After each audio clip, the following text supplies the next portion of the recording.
안녕하세요. 로잔과 함께하는 말씀 묵상 사도행전 2024 예수양남교회 정갑신 목사입니다. 오늘은 사도행전 15장 1절에서 3절까지 말씀을 함께 묵상하도록 하겠습니다. 함께 읽겠습니다.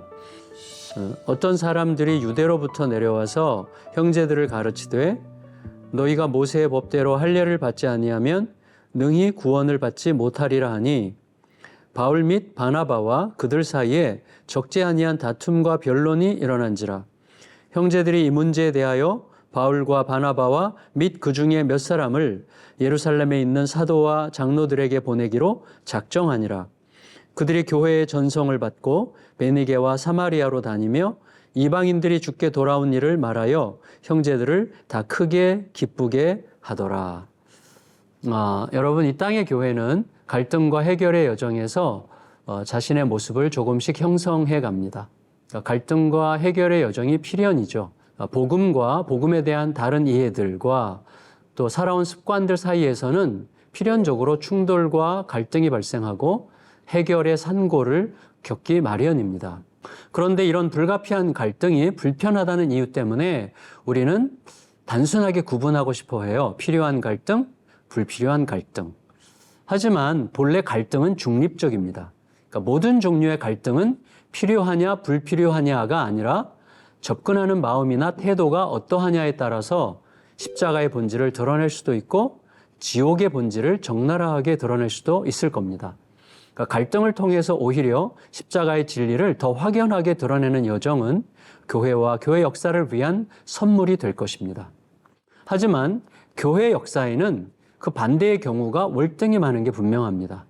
오늘 본문의 이야기가 우리들에게 꼭 필요한 이유라고 할 수 있겠어요. 다시 한번 상기하자면 우리 각 사람의 매우 자기중심적인 본질상 다툼과 갈등은 거의 피할 수 없는 일입니다. 동시에 다툼은 나의 옳음과 너의 옳음이 서로를 향해 돌진하면서 발생하는 매우 격렬한 충돌이기 때문에 나와 너의 옳음만 가지고는 절대로 극복될 수 없어요. 오직 자신의 옳음을 주장하는 자 안에 자신과 자신의 생각을 상대화시킬 수 있는 힘, 틀릴 수도 있다라는 가능성을 인정할 수 있을 때만, 다시 말해 맡김의 힘이 있을 때만 다툼은 새로운 길을 찾을 수가 있겠습니다. 오늘 본문을 보십시오. 모세의 법에 여전히 집착하는 유대 신자들이 안디옥에 도착했습니다. 그렇게 되자 그들은 모세 법을 따르는 할례 없이는 구원도 없다, 이렇게 가르칩니다. 그것은 그동안 바나바와 바울이 가르쳤던 것과는 사뭇 다르거나 상충하는 가르침이었습니다. 그러니까 충돌은 불가피했죠. 양자 사이에서는 적지 않은 다툼과 변론이 일어났습니다. 여러분 생각해 보세요. 손 마른 사람의 손처럼 말라 오그라진 선입견들이 있어요, 우리들에게. 또 다툼과 대립과 분열로 분출하는 자기 주장은 객관적 진리가 아닙니다. 언제부턴가 내 안에서 객관적 진리라고 스스로 단정하는 매우 주관적인 진리일 뿐입니다. 그리고 하나님 자신보다도 내가 생각하는 하나님이 더 옳아야 한다고 고집하는 주관적인 진리입니다.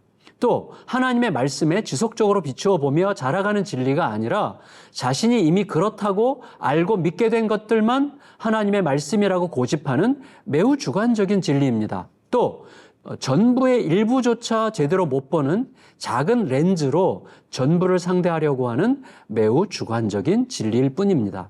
더 나아가 변론과 성령의 은혜를 통해서 헤아리지 않고 그래서 넓어지거나 변화를 경험할 가능성이 거의 없는 매우 주관적인 진리 때문에 우리들은 다투고 충돌하고 갈등을 일으키게 되는 거죠.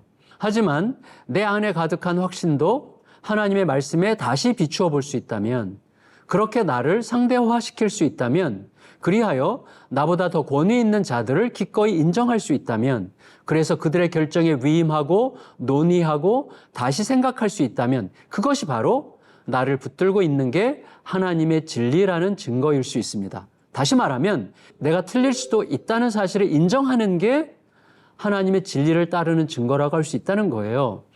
다툼 끝에 안디옥 교회가 예루살렘에 있는 사도들과 장로들에게 묻기로 결정했습니다. 이걸 보면 안디옥 교회는 하나님의 진리를 따르려고 몸부림하고 있었던 게 분명합니다. 그렇게 해서 바울과 바나바 및 몇몇 안디옥 형제들이 예루살렘 행을 결정했습니다. 결국 예루살렘에 도착한 일행들은 교회와 사도들에게 또 장로들에게 하나님께서 이방인 중에서 행하신 모든 일들을 보고합니다. 분명 두터운 위임의 확신이 실려 있는 행동이었을 것입니다. 그들의 마음이 자유로울 수 있었던 이유가 뭐죠? 예루살렘에 도착하기 전에 방문했던 베니게와 사마리아에서 많은 형제들의 적극적인 지지가 있었고 그걸 통해서 하나님의 마음을 확신할 수 있었기 때문일 것입니다. 여러분, 부디 정말 마음 깊이 기억하면 좋겠습니다. 우리는 갈등하게 되고 대립하게 됩니다.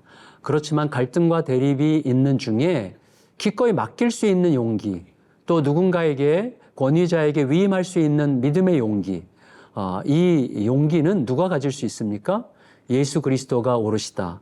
예수 그리스도가 오르시다는 사실만 나에게 중요하다는 사실, 그것을 믿는 그 믿음 안에 온전히 거할 때만 그 용기가 생긴다는 사실을 꼭 기억하시면 좋겠습니다. 우리 같이 기도 드릴까요?